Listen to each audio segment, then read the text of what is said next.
And now for the last knowledge session of this year's India Defence Conclave, Strategic Partnerships in an Uncertain World. This brings together voices from India and abroad to discuss how cooperation, co-creation, and co-production can transform India into a strategic hub for next-generation defense technologies and platforms. May I call upon our moderator and the panelists.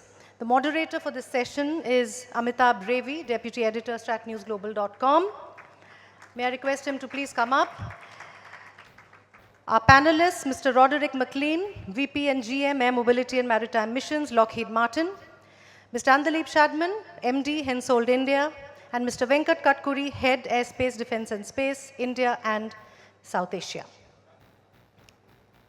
We were also to be joined by Dr. Vivek Lall, the Chief Executive, General Atomics Global Corporation.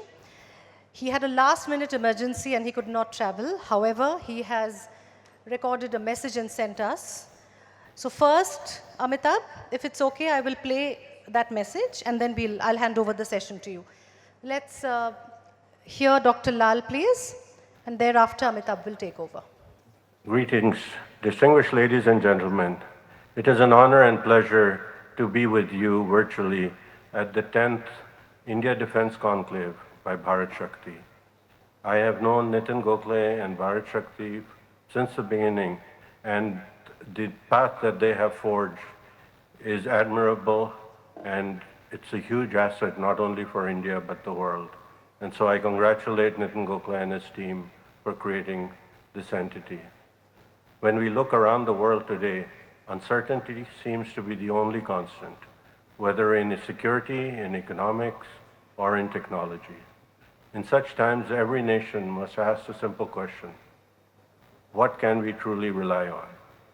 For me, the answer is clear. We can rely on trusted technology, technology that performs, endures, and strengthens partnerships. India today stands at a pivotal moment in history. It is not just a market or a military power, it is a strategic anchor for global security and stability. From Washington to Tokyo, from Canberra to Paris, nations are aligning with India because India represents resilience. We have witnessed that resilience firsthand. When we began our journey with India nearly 2 decades ago, few could have imagined the depth of collaboration we enjoy today. From high-end unmanned aircraft to advanced sensors and artificial intelligence mission systems, this relationship has evolved from buyer-seller to co-developer, co-producer, and co-innovator. Our purpose is not just to deliver systems to build certainty. In an uncertain world, certainty becomes a strategic resource. Unmanned aircraft patrol thousands of miles over open ocean. They do so with a reliability rate that is unmatched. These aircraft are not merely platforms, they are persistent, sovereign data generators that deliver maritime awareness, deter conflict, and at the end of the day, save lives.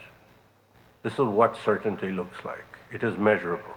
It is hours of flight without failure, seamless data exchange across networks, and confidence that a mission will succeed when it matters most. As we move toward co-production, operational certainty is becoming industrial certainty. We are developing new supply chains, local component manufacturing, and engineering programs that empower Indian talent to be central to the next generation of aerospace innovation. Of course, certainty is not enough. Innovation multiplies its value. General Atomics, for example, works across unmanned systems, electromagnetic systems, nuclear technologies, and advanced materials. Across all these domains, we ask, how can we innovate with partners, not merely for them? Innovation today is not a zero-sum game. It combines Indian software brilliance, American system integration, European engineering, and Indo-Pacific domain experience to create capabilities that no single nation could build alone. The Quad as a worldwide example, the United States, India, Japan, and Australia, is more than a diplomatic grouping. It is a network of trust built on common technology standards, transparency, and accountability. Interoperable frameworks are emerging that connect Indian manufacturing, with Japanese sensors, Australian mission software, and US systems integration. We support this by standardizing data architecture and secure supply chain protocols that make cooperation practical and dependable. Partnerships in the Middle East and Europe are expanding as well. Nations are seeking trusted collaborators for energy systems, nuclear technologies, and unmanned platforms. The unifying lesson is clear. Partnerships grounded in transparency and technological integrity can indeed outlast any geopolitical turbulence. The US-India partnership is no longer transactional. It is transformational. Every joint program builds predictability in a world that urgently needs it. We have invested deeply in India because we see the country not as a customer but a co-architect of the future. Together we can define how aerospace, maritime, and energy technologies will design, govern, and be trusted worldwide. US and India are already working side by side, developing algorithms, composite structures, and propulsion systems that will drive the next generation of flight. It is about a shared destiny in technological leadership. The past few years, I would submit, from pandemics to cyber attacks to supply chain shocks, have taught us that resilience is itself a form of deterrence. A resilient defense partnership does not rely on one factory or one vendor or one country. It relies on networks of trust, redundancy, and innovation. That is why it is prudent to emphasize that open architectures, modular design, and secure data pathways is the way of the future. These are the unseen foundations of deterrence in this century. When systems continue to operate despite disruption, they project strength far beyond borders. India, of course, understands this deeply. Its strategy for diversification, balancing domestic production with strategic imports, is a model for how modern defense ecosystems should evolve. Behind every technology are people, engineers, scientists, and operators, united by purpose. When I meet young Indian engineers working on various critical areas, whether in startups, medium enterprises, small enterprises, large enterprises, I see not only a technical skill level, but a conviction, a desire to make India safer and the world more stable. That conviction is what binds all of us. We operate on three enduring principles: trust, transparency, and technology.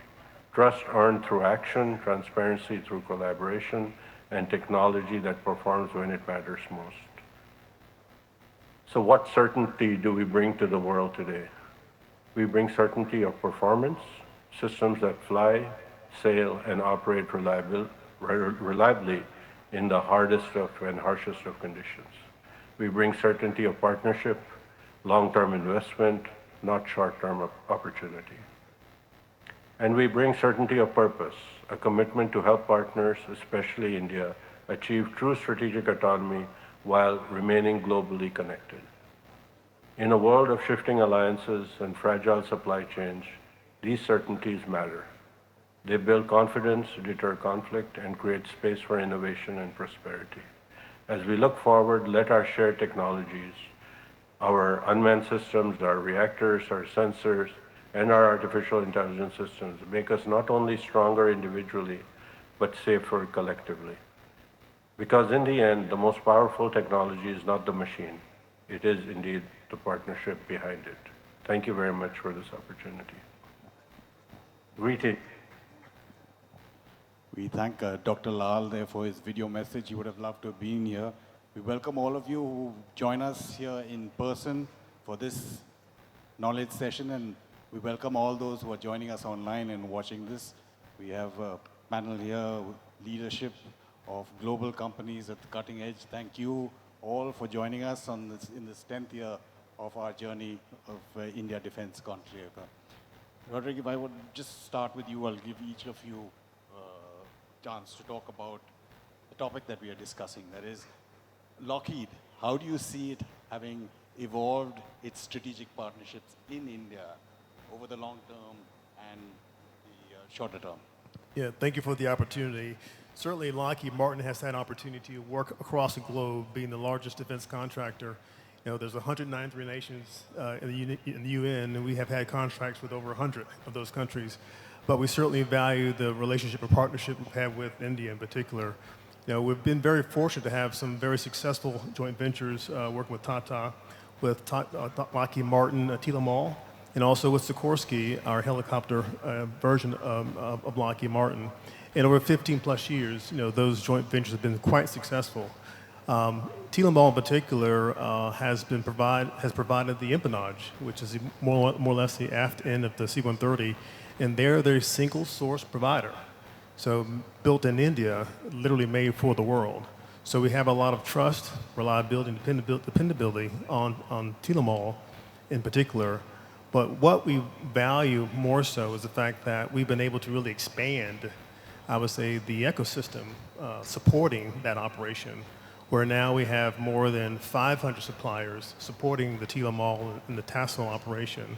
And about 150 of those are MSME companies as well.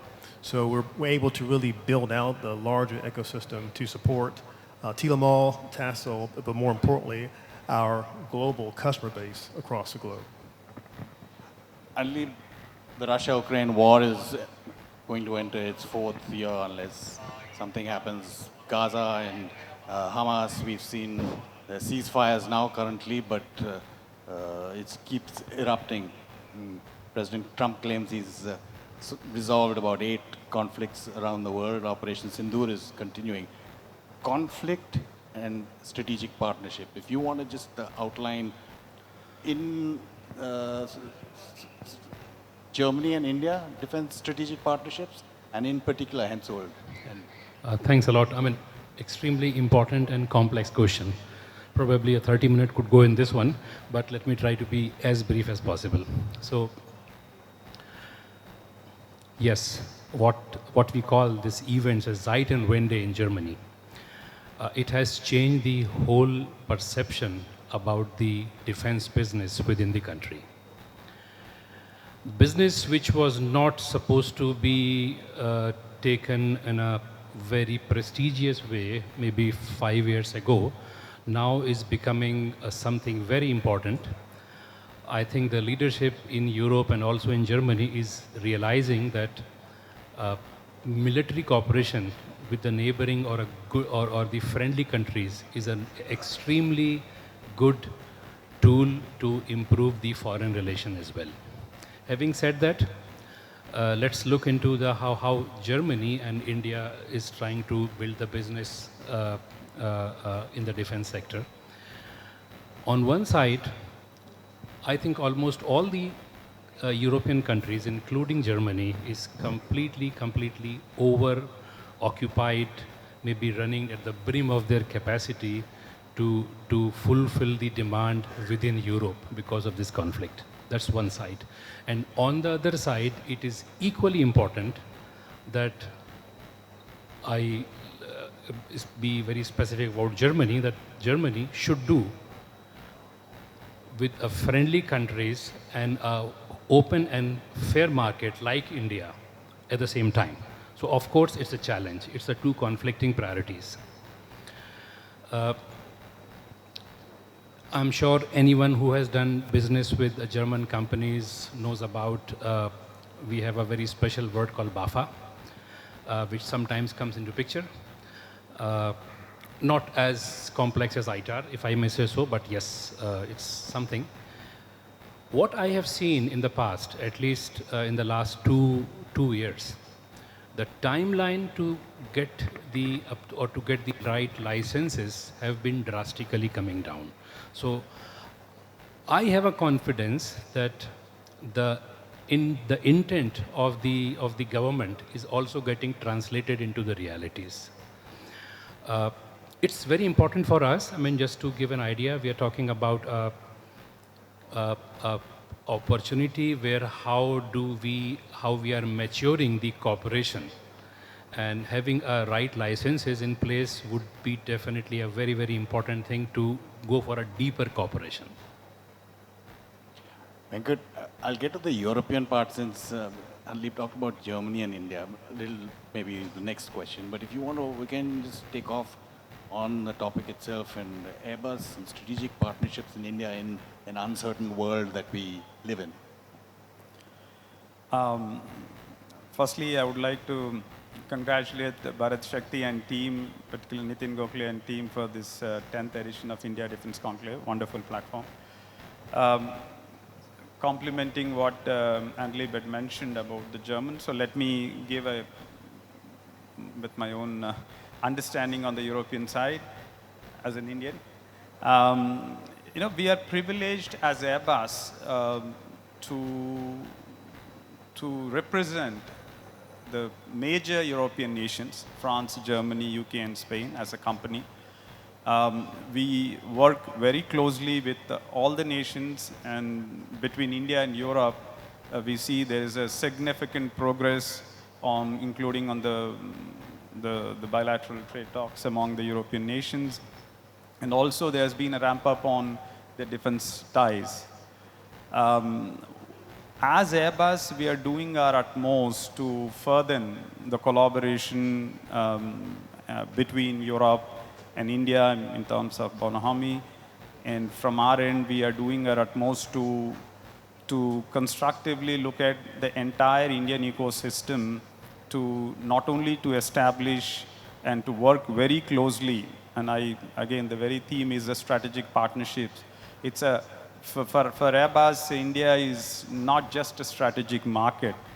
We do consider India as a strategic partner. With the very intent, we've been closely working for decades now with the Indian ecosystem, not only to establish for India, but also to integrate with our global supply chain. That's the genuine intent. But from a European side, given the uncertainties that we see in Europe, the ReArm initiative is something that is also bringing a bit of a disruption. So the European supply chain is also is at a slightly on the vulnerable side. So the European companies are exploring strongly to de-risk in terms of that risk, and then opening up partnerships with India. And that's something that the Indian ecosystem should hook on and explore potential opportunities to further. And as Airbus, we are doing our utmost to strengthen these collaborations, to further the industrial partnerships, not only to address, as I said, India opportunities, but the India globe is something that we are quite serious. Roderick, just taking up from the points raised by the other two panelists, global political, economic uncertainties, supply chain disruptions, border tensions, domestic, if I can use the word, compulsions or policies, whether it's in the US or in India, and we know what we're talking about. How are you dealing with all of those in your India story? Yeah, so part of that story to be more resilient in that case is really to build local capability. In particular, we are establishing an MRO for the C-130 here in India to make it more self-reliant, to allow them to support the aircraft. And what that would also do is certainly allow them to support C-130s more regionally. So it will allow that opportunity to really support the globe. And that also provides an element of resilience for India and also for other countries who could fly in here as well to support their aircraft. So it really is a game-changing opportunity to support that. Certainly, I would say government policy still helps significantly. Back during the COVID era, we were very fortunate to not miss one delivery, because it was great that the state of Telangana recognized how important businesses in that area were to the global supply chain. So we're able to work with the state to, first of all, allow employees to come to work, and then more importantly, work with all the activity to get the part to the border, to get to the coastline, transporting the material was critically important to coordinate. So all that was government policy that allowed that to happen, to, even though there was instability, to still allow that global supply chain to be very active.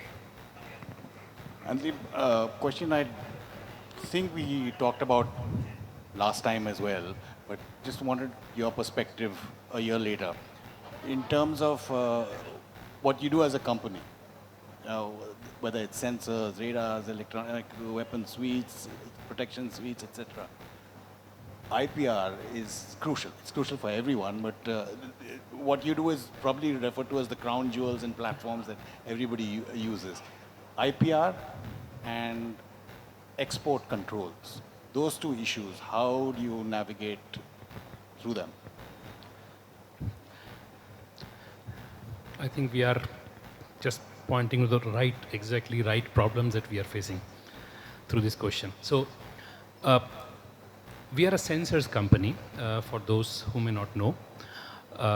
We do the sensors for land, air, and naval. I think almost all the sensors, from handheld optics to the optics which goes to the space telescope.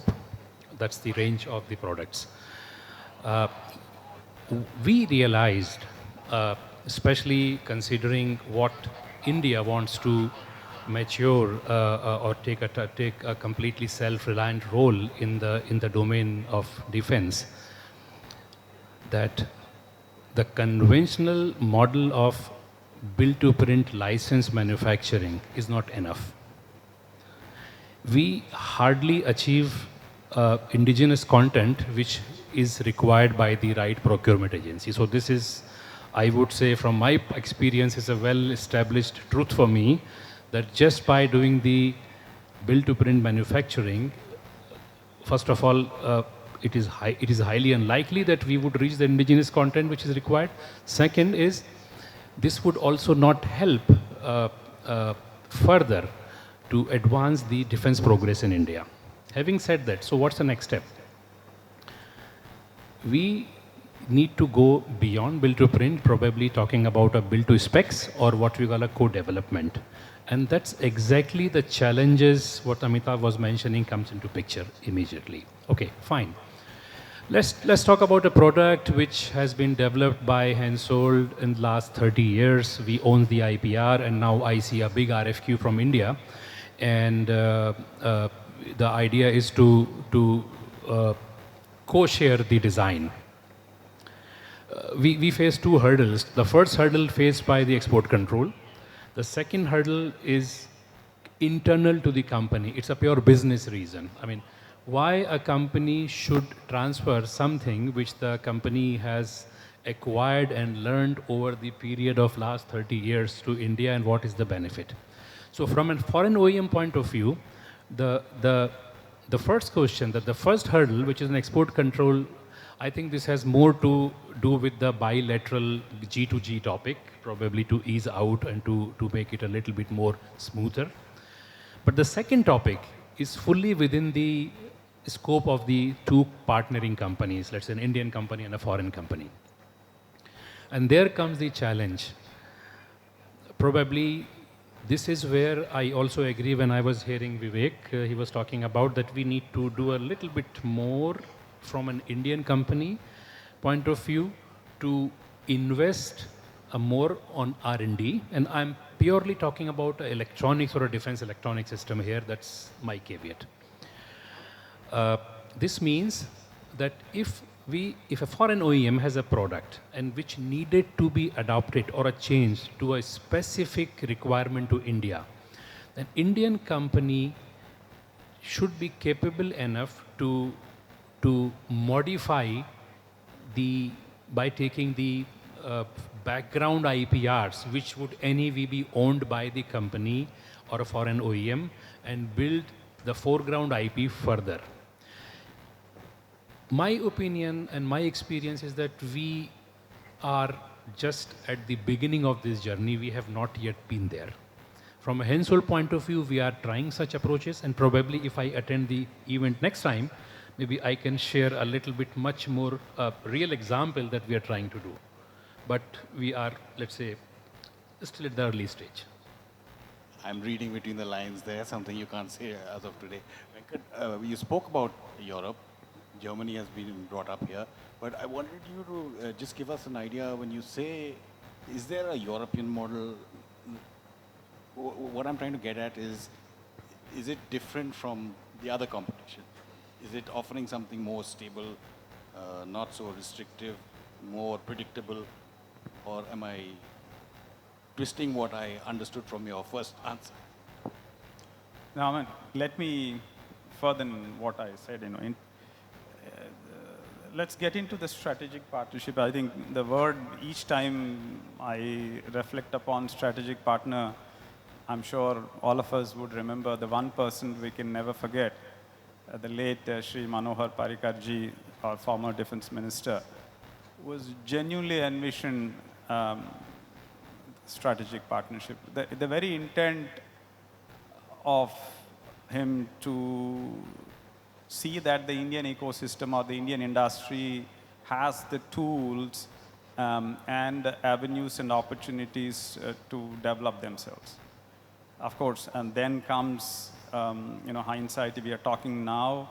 As far as Airbus, I would also like to express gratitude to the Government of India, Ministry of Defense, Indian Air Force on the buy and make contract that we have with the Indian Air Force for the 56 C295s, Avro replacement. That's a classic example of buy and make, wherein working as a foreign OEM, working as prime, contractual prime, closely with our industrial partner, Tata Advanced Systems Limited, with an objective to develop the entire ecosystem. I think this is a unique, I'm sure you're aware, that's quite a unique contract, never ever done on the entire, the platform.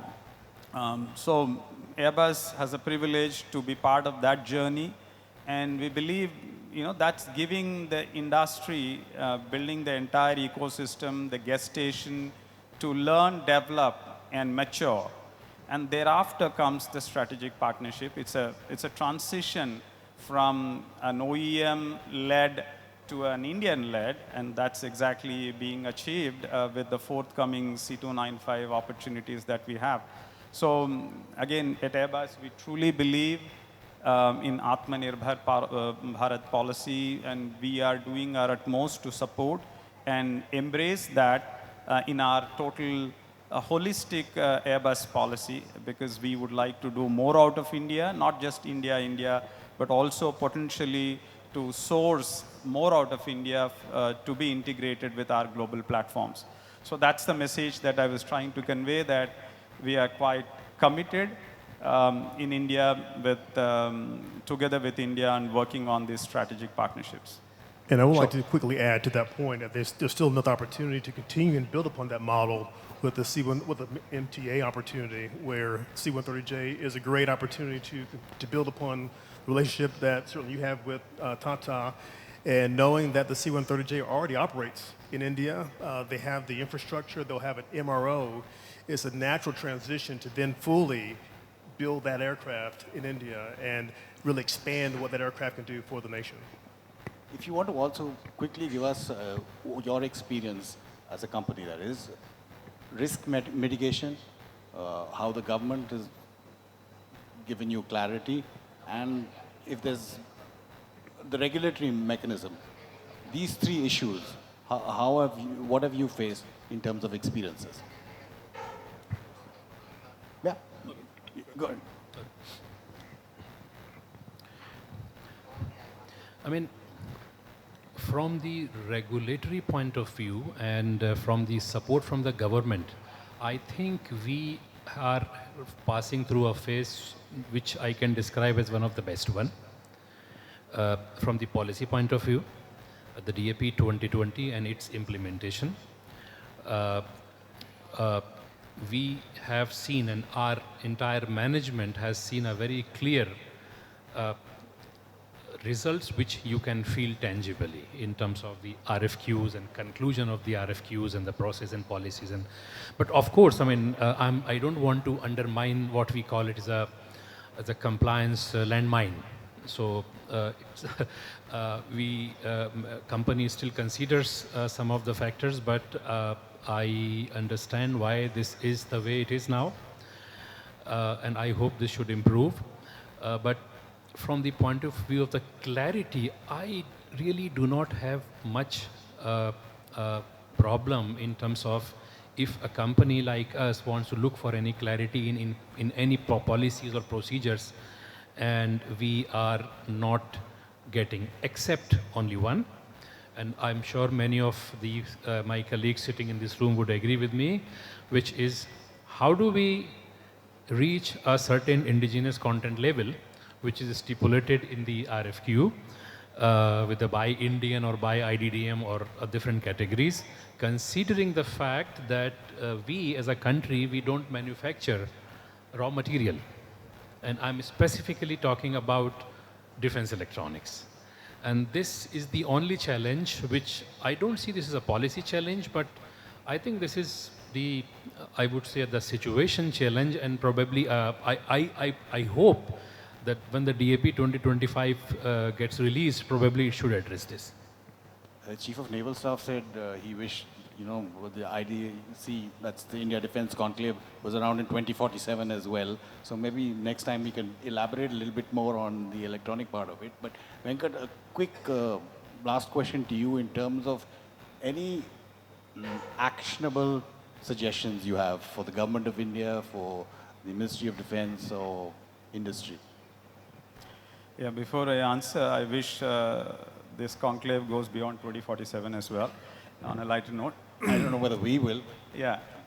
So let's, okay, on the straight to the point, one constructive suggestion, I think I was, as an audience, I was also sharing my, I would say, an input on the, beyond the ease of doing business. I think it is important, in my humble opinion, we need to also challenge ourselves on the speed of doing business as well. I think that should be the yardstick of measurement, because the technological obsolescence is going to be more challenging going forward with the type of war scenarios and the technologies that we've been challenged. I'll go back on the offsets. Okay, that's for any foreign OEM, I'm sure most of them would agree as well. Today, we have close to, if I'm right, close to $9 billion offset obligation yet to be discharged. That's, I would say, as both a challenge as well as an opportunity. Challenge in terms of certain rigid obligation procedures or to discharge prior, but Government of India, Ministry of Defense has taken note of the foreign OEM pain points. We are aware that they are working very diligently to come up with more industry-friendly policy there to discharge. But that may be prospective. Often in the Government of India, anything retrospective is a challenge. So I would like to, just as a matter of confidence, would also like to remember our Honorable Prime Minister's always a constructive quote that he uses, that we should never think incremental. We should think disruptive and exponential.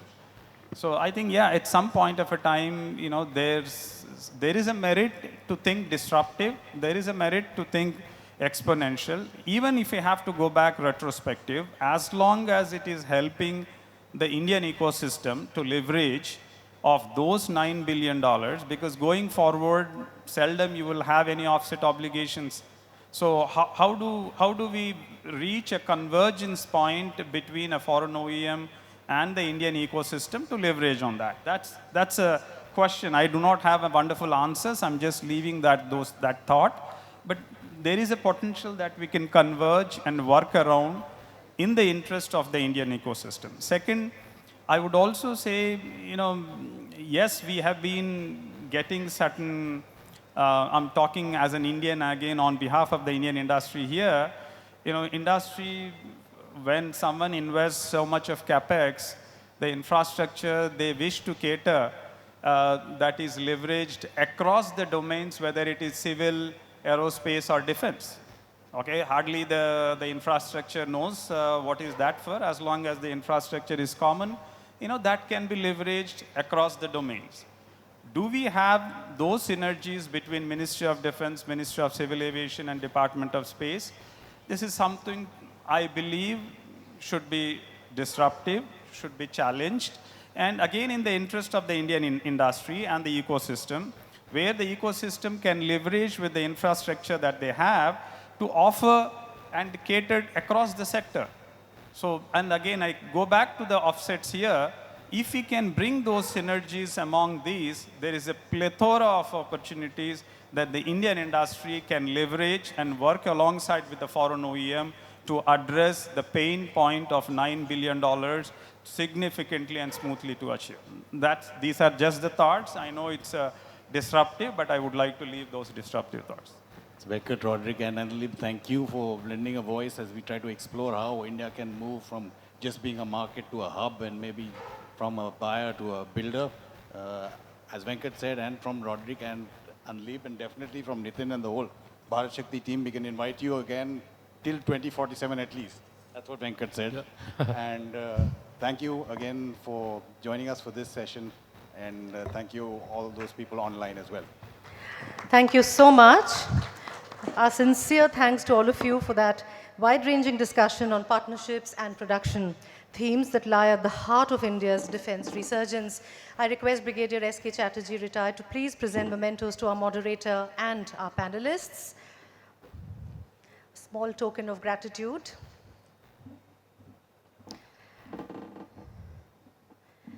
A memento to Mr. Venkat Katkuri, Head Airbus Defense and Space, India and South Asia. To Mr. Roderick McLean, Vice President and GM, Air Mobility and Maritime Missions, Lockheed Martin. To Mr. Andleeb Shadman, MD, Hensoldt, India. Yes, yes. And Amitabh says he doesn't want a memento. All right, so can we please get together for a group photograph?